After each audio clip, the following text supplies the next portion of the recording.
Ladies and gentlemen, can you please take your seats? Ladies and gentlemen, can you please take your seats? Thank you.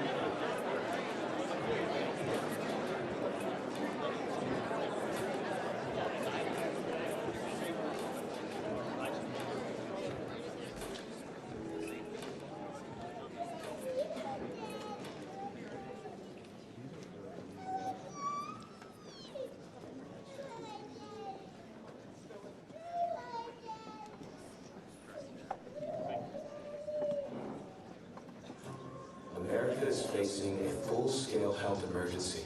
More than 70% of adults are overweight or obese. More than half are diabetic or pre-diabetic.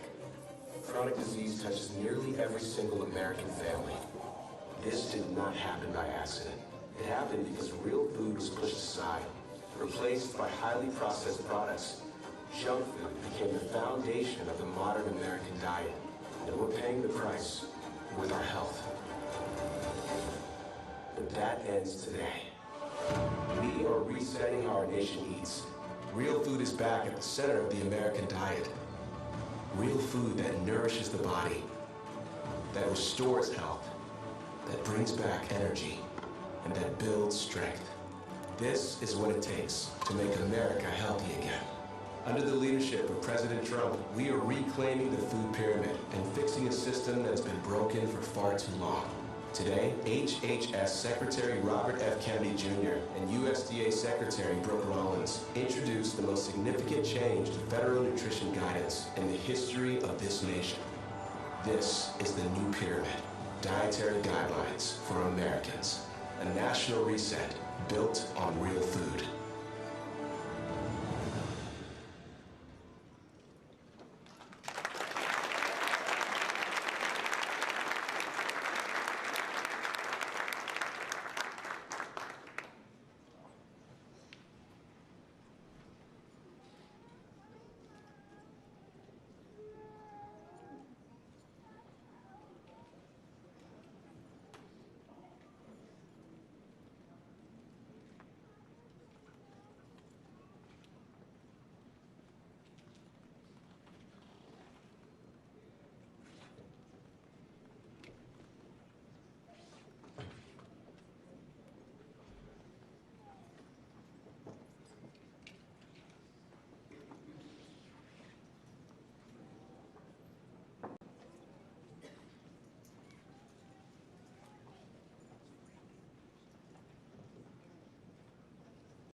Good morning. Who is hungry for a new food pyramid? Well, how about it? It's time to talk about school lunch programs, not just putting 6-year-olds on Ozempic. We announced this yesterday at the White House briefing room, and already in 24 hours have had a tremendous response, a national conversation about what kids eat at school boards, in houses of worship, military bases, and in the SNAP program. And we want this conversation to keep going. Today is day 2. We want it to keep going. I want to thank all of you who are here, a lot of familiar faces, who are here because you believed in Secretary Kennedy's vision to put food back in the center of our healthcare system.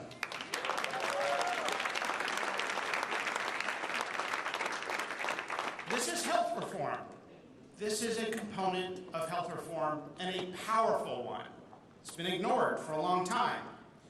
If you haven't noticed, American nutrition has had a rough last 50 years, driven by bad advice and misinformation from medical dogma, from the establishment, and from the United States government. Today and yesterday, we are setting the record straight, telling people the truth about food.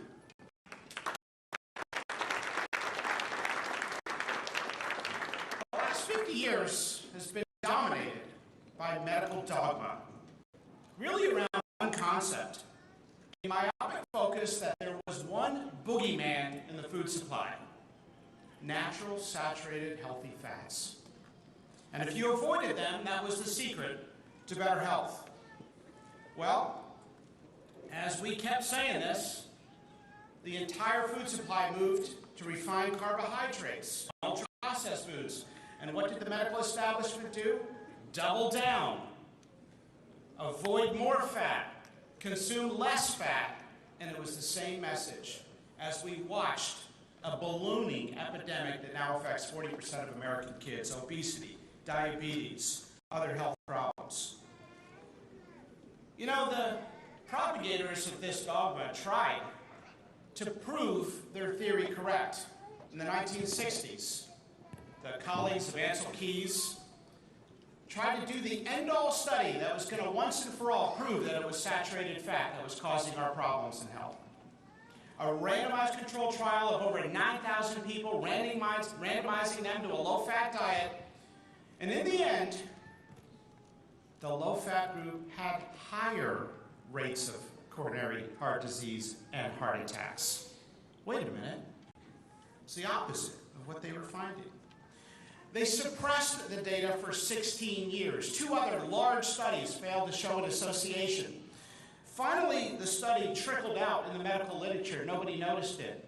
Those on the low-fat group had higher rates of heart attacks. Why? Maybe because when you avoid fat, you have to pound food with carbohydrates, and often ultra-processed carbohydrates stripped of fiber and chopped up. It functions like sugar. We created a generation of children with low protein, high carbohydrates, sugar addiction, and burdened with ultra-processed foods. And what did we do as a medical field? Drugged them at scale. Those days are over. We are telling people the truth about food. It's not right. And when the senior author was asked, why did you wait 16 years to publish the largest end-all randomized trial on saturated fat, he said, quote unquote, "We were just so disappointed in the way it turned out." That's not the way science is supposed to work. We're supposed to seek the truth and ask questions, not accept dogma. But nowhere in my medical education was I actually taught the truth. Same for Jay Bhattacharya, Mehmet Oz, and the other physicians, Brian Christine. I was never taught the truth, that you can make some forms of skin eczema disappear by changing what you eat, that you can cure most type 2 diabetes by changing what you eat, that you can improve your gut health and mental clarity and memory by changing what you eat. Those are principles that we know to be true, that clinicians have observed, that we just don't hear about. Today, we are setting the record straight. The old system, that a pill for everything is going to solve our health problems, is no longer the framework. We are getting back to the root causes of our healthcare, chronic disease epidemic, insulin resistance, general body inflammation.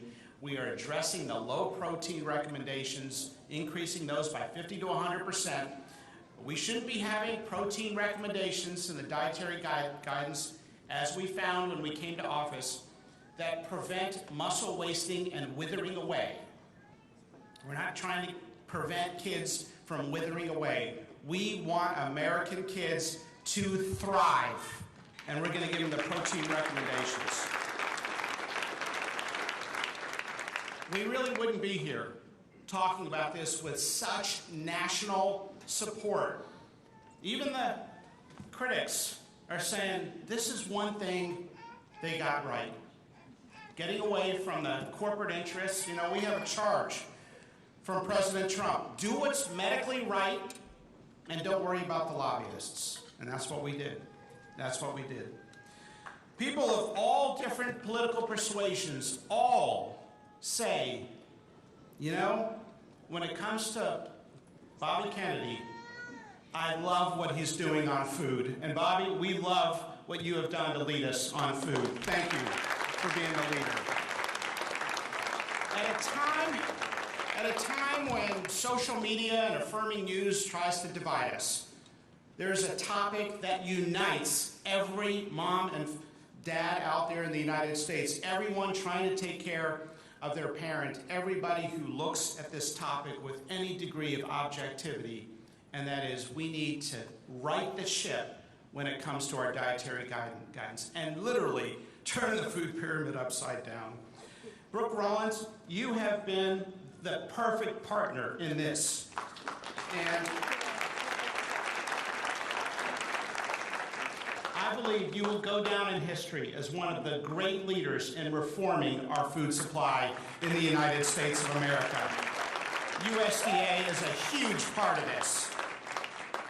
So I want to thank everybody who's here. You're going to hear from a bunch of folks, but most of all, I want to thank everybody who has involved in this message and has broadcast it before we even took this on.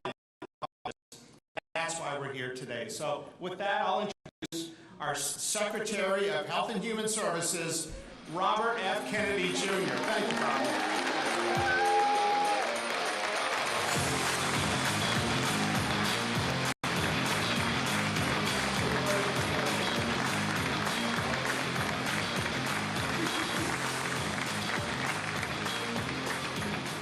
Welcome, everybody, and I want to start by thanking my friend and colleague, Secretary of Agriculture Brooke Rollins, who you're about to hear from. Brooke understands that good food policy is good health policy and good foreign policy. Our partnership represents an historic collaboration between HHS and USDA, one that finally aligns the prosperity of our agricultural system with the health of the American people.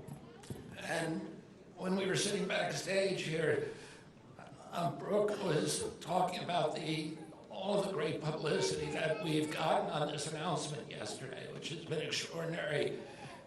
And she said, it's the first time I've had good publicity, and I don't really know how to handle it psychologically. But it has been wonderful. The one voice against us has been the American Heart Association. And interestingly, Marty McCary wrote a book about the war on saturated fats. And I urge people to go and read that chapter to his book, which is called Blind Spots. It's an extraordinary saga, and it is kind of a template for how scientific consensus often orients around one bad study that then becomes the dogma. And that it's something that's really bad for you, and yet the scientific establishment, there's a big difference between established science and the scientific establishment. And the science, we all know that experts, trusting the experts is not a feature of science. It's not a feature of democracy.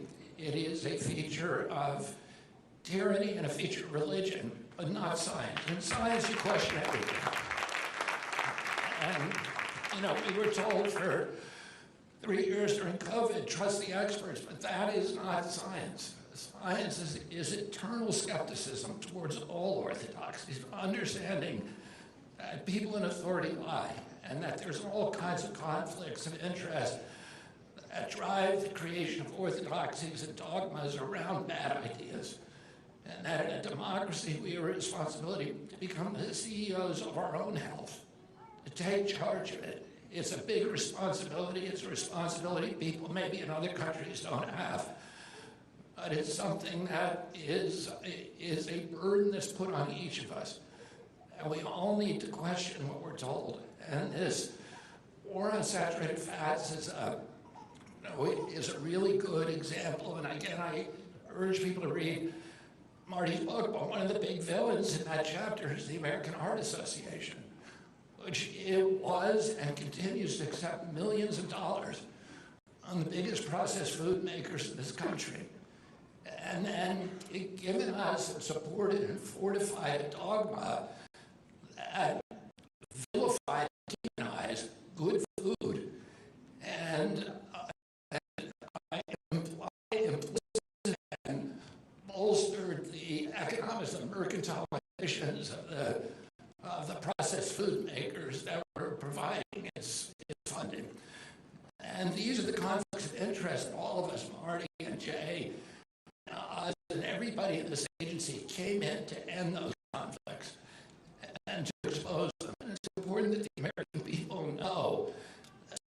times they're getting medical advice from people who have an economic stake in that advice. And we have a responsibility to question that.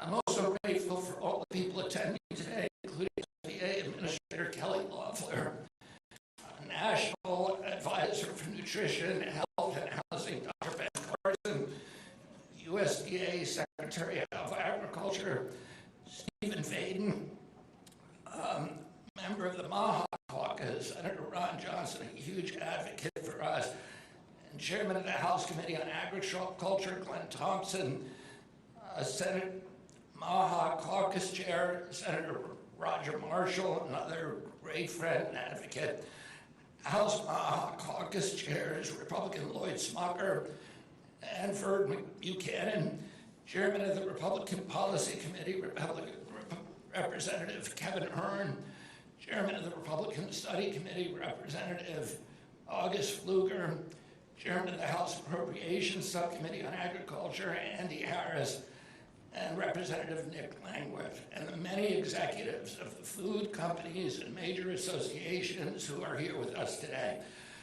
Today marks a revolutionary change in federal nutrition policy made possible by President Trump's leadership and the work of the Maha Moms and public health advocates who demanded reform.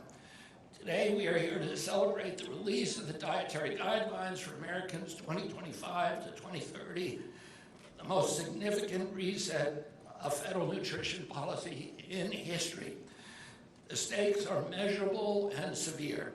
The United States has the highest obesity and type 2 diabetes rate in the developed world. We spend 3 times more per capita than the European Union on health care, yet our life expectancy is 5 years shorter, largely due to diet-related chronic disease. Our childhood obesity rates are 5 times higher than obesity rates among children in France. 1/3 of U.S. teens have prediabetes. Over 30, when I was a kid, juvenile diabetes was practically unknown. A typical pediatrician would see 1 case over a 40 or 50-year career. Today, 1 out of every 3 children who walk through his office door is diabetic or pre-diabetic. 35% are overweight of our teens are obese. 20% of young adults have non-alcoholic fatty liver disease. 20%. 77% of military-age children cannot qualify for military service because of diet-related chronic disease. If a foreign adversary sought to destroy the health of our children, cripple our economy, weaken our national security, there would be no better strategy than addicting our nation to ultra-processed foods. It's shocking that our own government helped to drive the cataclysmic changes in our diet. Johns Hopkins analysis estimates that 48% of federal tax dollars now go to health care. The CDC reports that 90% of health care goes to chronic disease that is related to diet. That means that more than 40 cents of every dollar collected in taxes is going to treat diet-related chronic disease.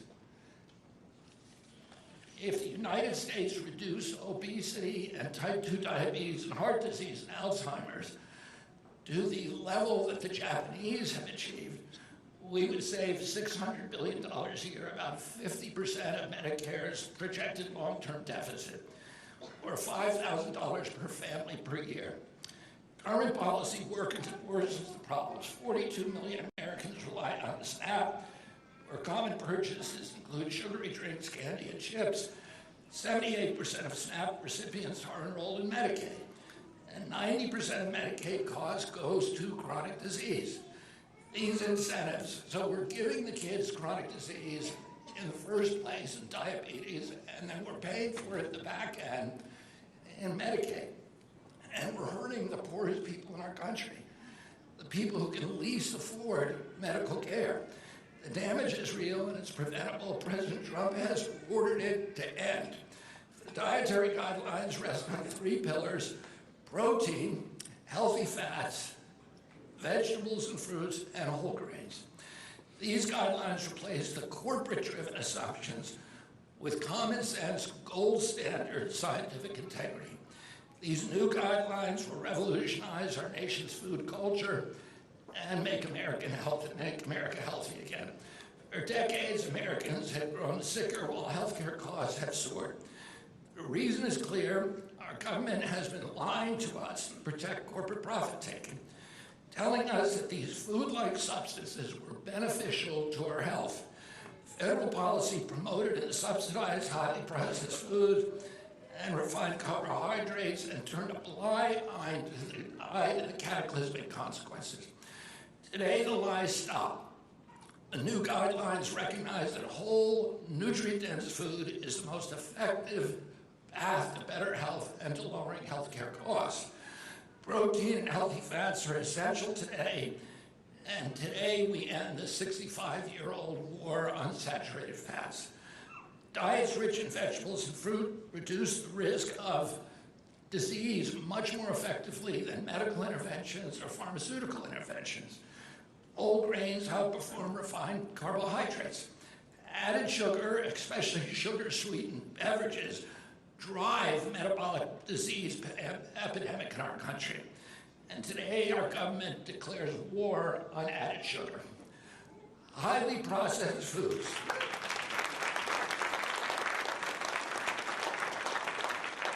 Highly processed foods loaded with additives, added sugar, and excess salt damage health, and they should be avoided. As Secretary of Health and Human Services, my message is clear: eat real food.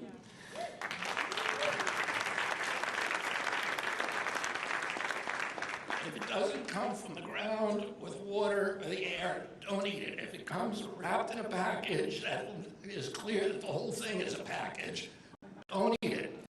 Nothing matters more for health outcomes, economic productivity, military readiness, and fiscal stability.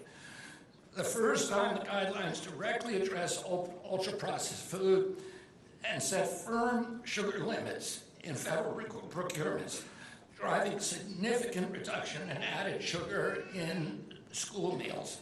I thank President Trump for his leadership and the partners committed to ensuring federal food dollars that support real food and better health. I also want to thank all the extraordinary scientists who I got to meet as a whole group for the first time this morning from the top universities around this country who worked day and night to make this report happen. They really made miracles happen in a record amount of time.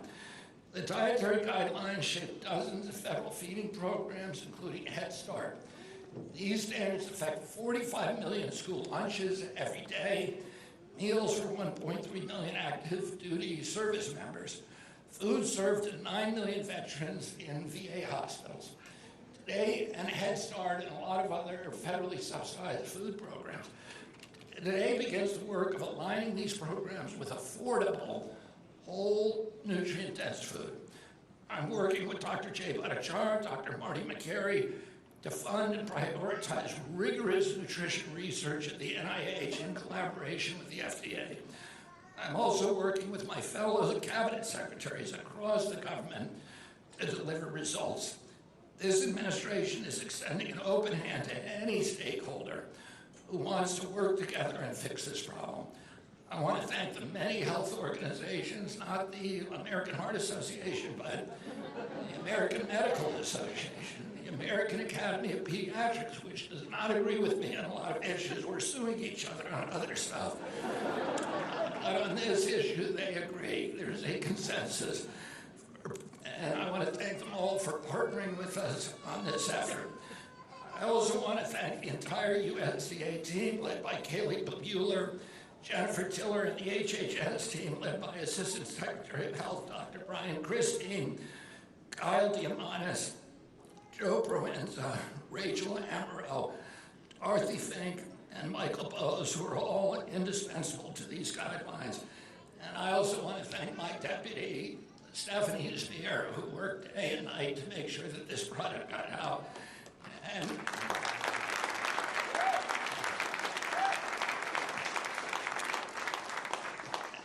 Heidi Overton and Callie Means and a bunch of other people who gave their lives to this effort over the past 6 or 8 months. So I want to thank you, and I'm going to bring up my partner, my friend, my collaborator, Brooke Rollins, the greatest USDA Secretary of History.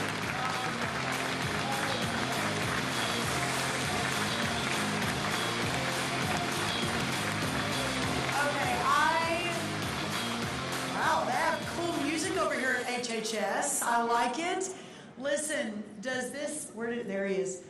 I think we all need to rise to our feet and give this man, my dear friend, Bobby Kennedy, I'm not sure, there he is behind me, the most rousing round of applause and love and respect and appreciation and support and just thank you, thank you, thank you, thank you.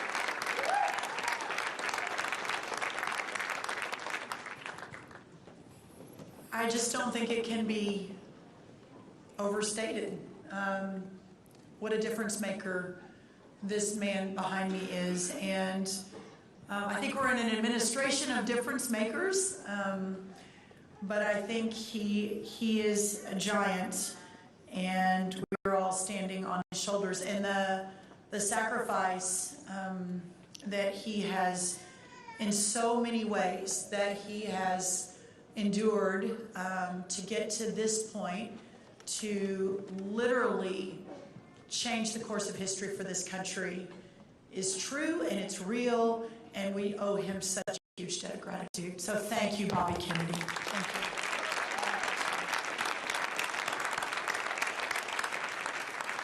Just so grateful. A couple of quick things I want to say, and then I know we have quite an amazing set of speakers, so I don't want to take too long. I just want to say how grateful I am, what an incredible team this has been.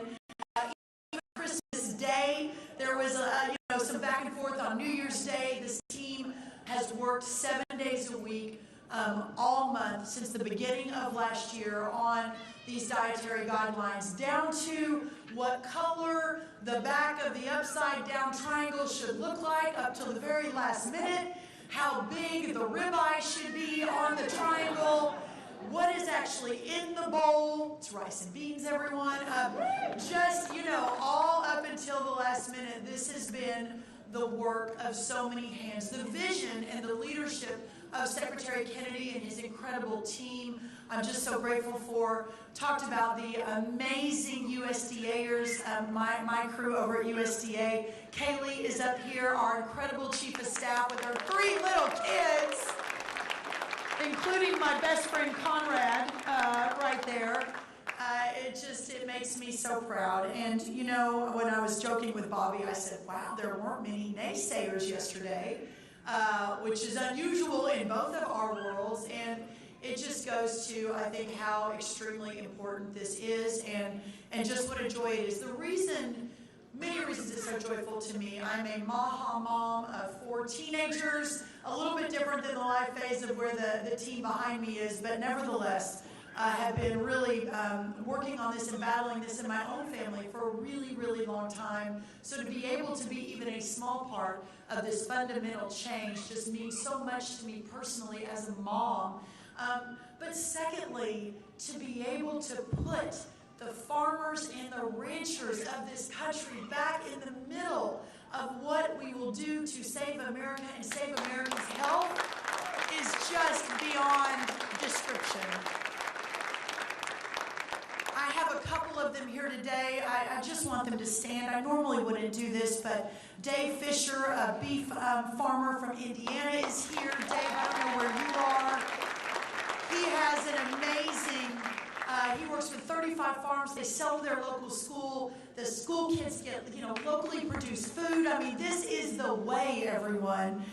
Ben Rexing, a dairy farmer from Indiana. How about whole milk back in schools? G.T. Thompson, I don't know, and Roger Marshall, yes.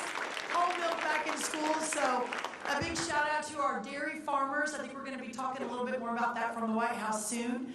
And finally, Edward Barrett, a hog and beef farmer from my amazing state of Texas.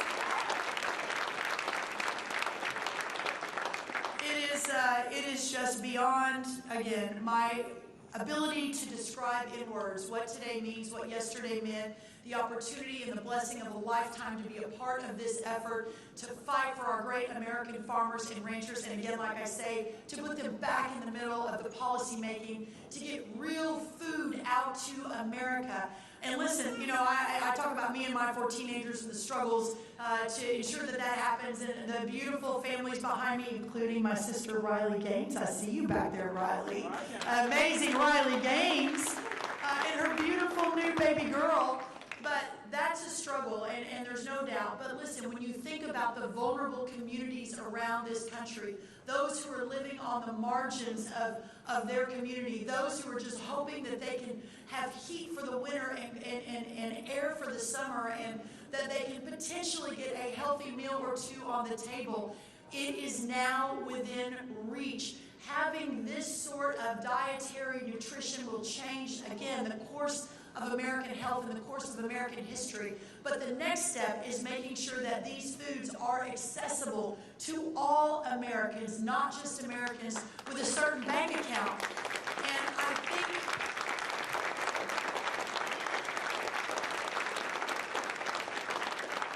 I think in closing, I'll say this. It's really important as we prioritize this to note that these foods are affordable, that you can have a meal with pork or chicken or fish, and ground beef is coming down, ground beef, everybody, with a vegetable, with a whole grain piece of bread, with a corn tortilla. You can have all of that on average for $3 a meal, which is much less than what a fast food meal could be or a certain amount of packaged foods. But what we have to fix is how we make these foods accessible.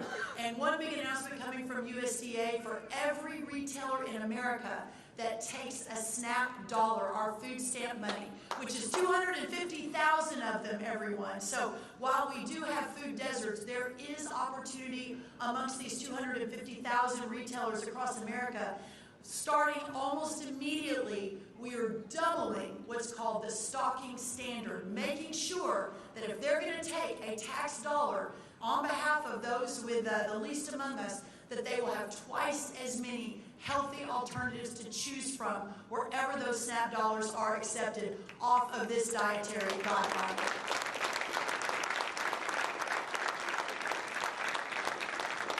So again, I want to thank my incredible partner, Secretary Bobby Kennedy. I want to thank the incredible HHS team, Callie and Stephanie and the whole team, Dr. Marty McCary, Dr. Buttigieg, all of the incredible teams that have worked so hard to get to this day, and know that while we are moving forward, this is really just the beginning for a new day in America. The best is yet to come. God bless you. Thank you all. What a joy to be here.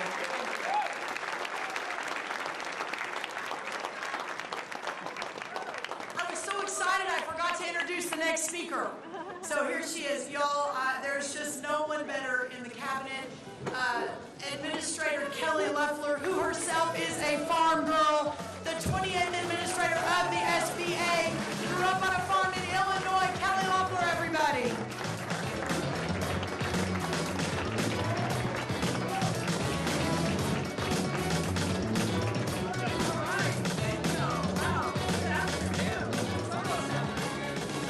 Thank you, Secretary Rollins, for your kind introduction. You're such a dear friend, and of course to Secretary Kennedy for the tremendous work you're doing on behalf of the Trump administration, and Maha. Long live Maha. Thank you so much, Bobby.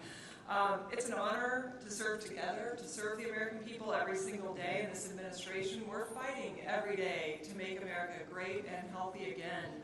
We took office with very clear eyes and a sense of urgency. Healthcare was more expensive than ever. Americans were sicker than ever. For decades, politicians responded by doing the same thing over and over, but demanding more money to do it. Spending more, subsidizing more, funding the same entrenched interests while outcomes got worse. That is why it's a new day. Under President Trump and under Secretary Kennedy's leadership, we are pursuing an all of the above, America first, all hands on deck approach to make our nation stronger and healthier. On day one, President Trump delivered on his promise to lower drug prices. He struck dozens of deals with pharmaceutical manufacturers that have already brought drug prices down in this country, and they're going to continue to fall. And then, through the Working Families Tax Cut, he expanded health savings accounts, which puts families, not bureaucrats, in control of your health care. He's ending a broken welfare system that hands health care dollars to illegal aliens and fraudsters that protect programs, instead to protect programs for those who need it and deserve it. President Trump has made historic commitments to innovation, including AI, which is going to improve diagnostics, reduce waste in the healthcare system, and deliver better health outcomes for all Americans. And with the leadership of Secretary Kennedy, our public health priorities are now focused on prevention and science, no longer politics, and delivering healthier, longer lives. So whether through revised vaccine schedules, better autism research, or much needed new dietary guidelines, this administration is focusing on standing with Americans, not big pharma or with big food. The new food pyramid is common sense. It's science-based.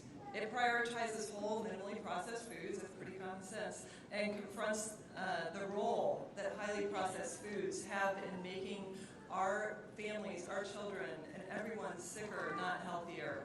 So at the SBA, we're excited to support the small businesses that help deliver on MAHA, to help consumers make healthier choices and more affordable. Small generational family farms like the one I grew up on make up roughly 97% of all farms in America. So I want to thank our farmers and ranchers because you are the best of America. These producers, along with America's small food producers, distributors, grocers, restaurants, are essential to delivering healthy choices for Americans. So when we align healthcare policy, when we align dietary guidance and economic policy, we're redefining wellness for the future of this country. And the SBA is ensuring that small businesses at every turn have a chance to support a healthier nation. So we're expanding access to capital, strengthening local food supply chains, removing regulations. That's a big part of the SBA's remit, is to support deregulation that prevents healthy food from getting into the hands of our families, and removing regulations that have favored big food for far too long. Because making America healthy again is not a single policy. It's a movement committed to accountability, transparency, data, facts, and freedom. And we're also confronting a system that profits from making America sick. At SBA, we're proud to empower the entrepreneurs, farmers, and small businesses who will make America healthy again. We're proud to invest in those who grow affordable, nutritious food for this country. And we're so proud to join Secretaries Kennedy and Rollins and President Trump in making our country healthy again. It is now my distinct honor to introduce my friend, Dr. Jay Bhattacharya. He is the director of the National Institute for Health. Thank you, and God bless you.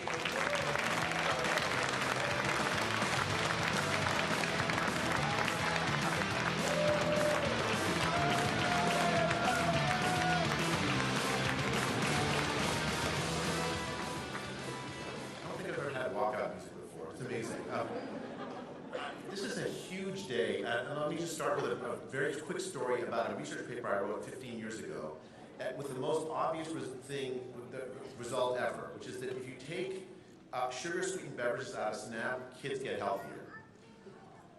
I wrote the paper 15 years ago, and I forgot about it, because no one did anything about it.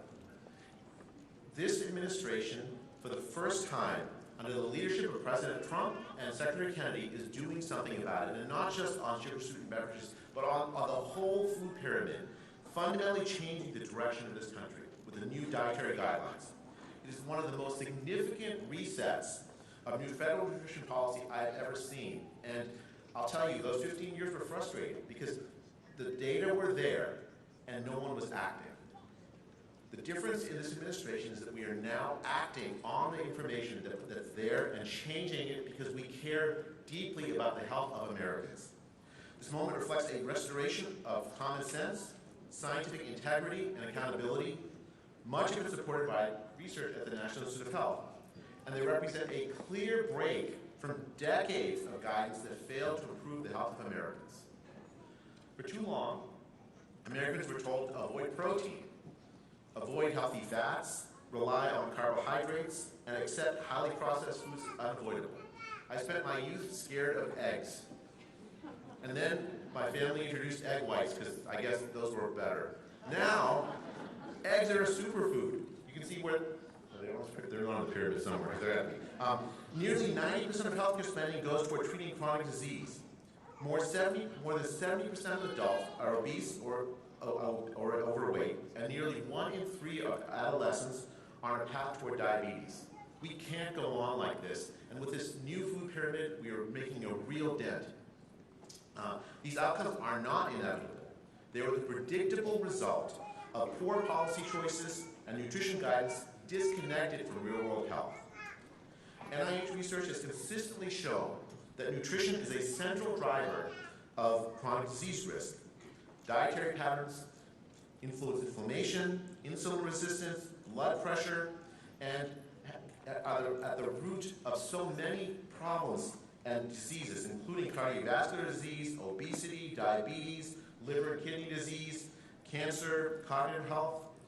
If you want to make America healthy again, you have to address the food that we eat in this country. And for the first time in decades, you're seeing real change. Thank you.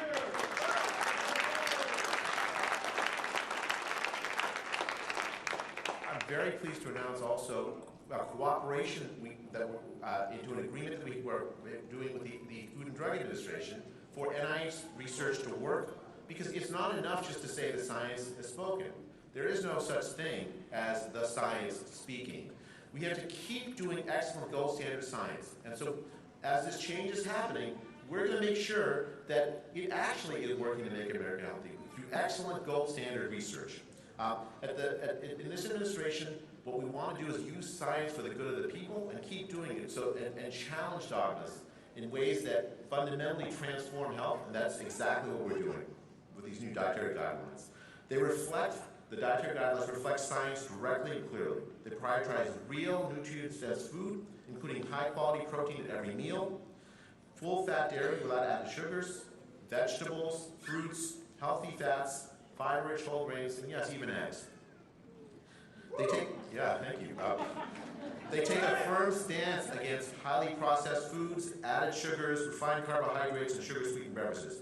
For the first time, the guidelines state plainly that no amount of added sugar or non-nutritive sweeteners is recommended as a part of a healthy diet, and that young children should avoid sugars altogether.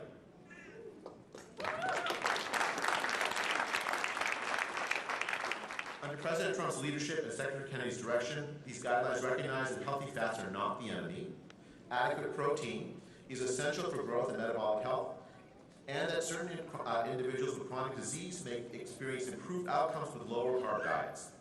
This is not ideology. It's evidence-based common sense science. Finally, the guidelines matter because they inform nutrition standards across a whole wide range of federal policies, including school meals, military food systems, SNAP, WIC. The NIH's role has been to generate the rigorous scientific evidence that helps policymakers understand how diet influences health, and we'll continue to do that with continued gold standard research. The science is strong, and it continues to demonstrate that improving diet quality is essential to improving the health of Americans, and thank you for your time. I want to, before I go, introduce Secretary, I want to introduce Dr. Ben Carson, who is the National Nutrition Advisor who came out of retirement so that he could help the health of this country. Dr. Carson, please welcome.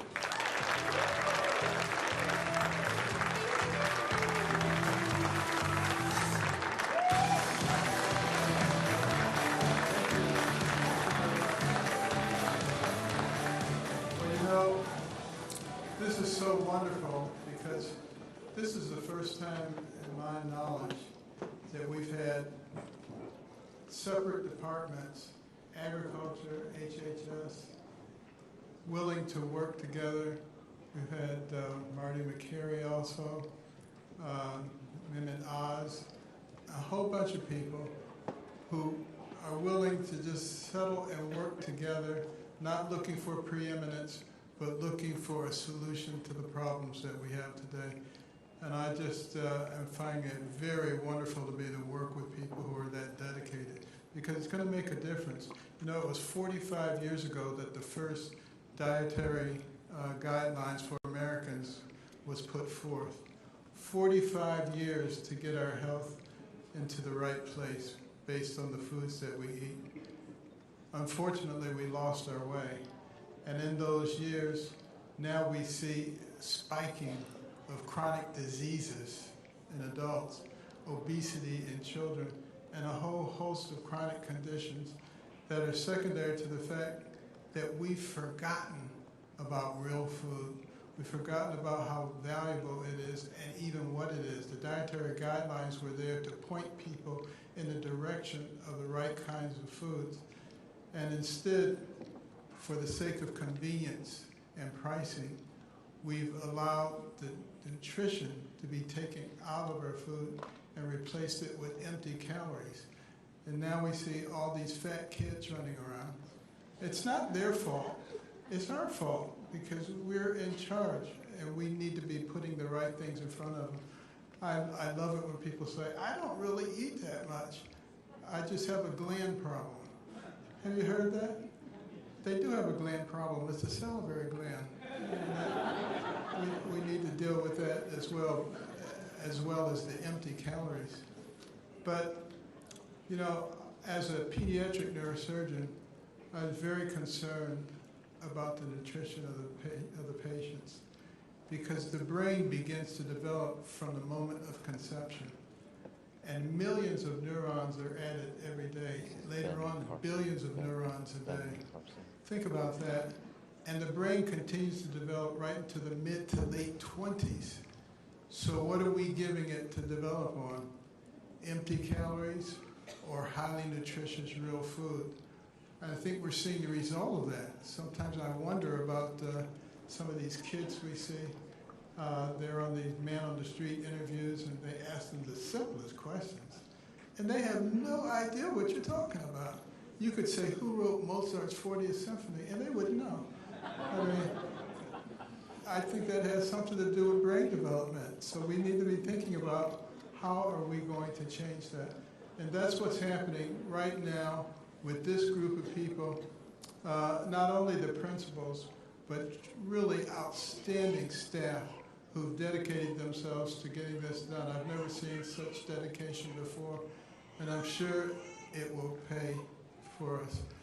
You know, but when I think about the body that God gave us, it was meant for high performance, not low performance.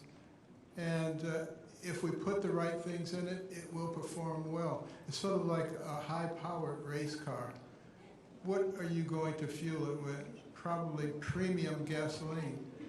You're not going to come along and say, well, maybe if I mix it half and half with water, it'll do well.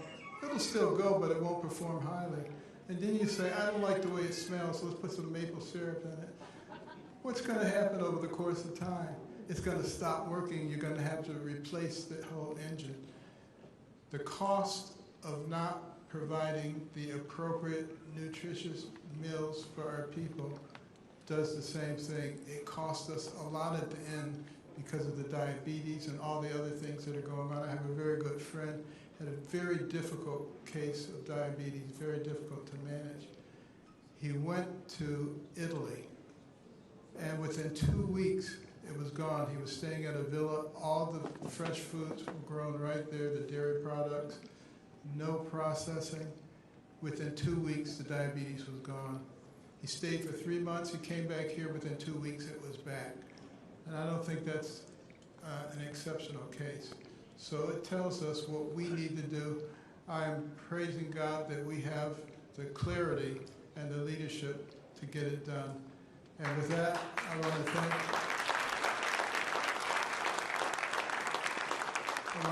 all the supporters. You've noticed there hasn't been a lot of people on the other side. or on any side. This is not a Democrat or Republican issue. This is a matter of health for America. And I want to introduce Jim O'Neill, who is the Deputy Secretary for HHS. As a former Cabinet Secretary, I can't even begin to tell you how important the Deputy Secretary is. And he's also the Acting Director of CDC, Jim O'Neill.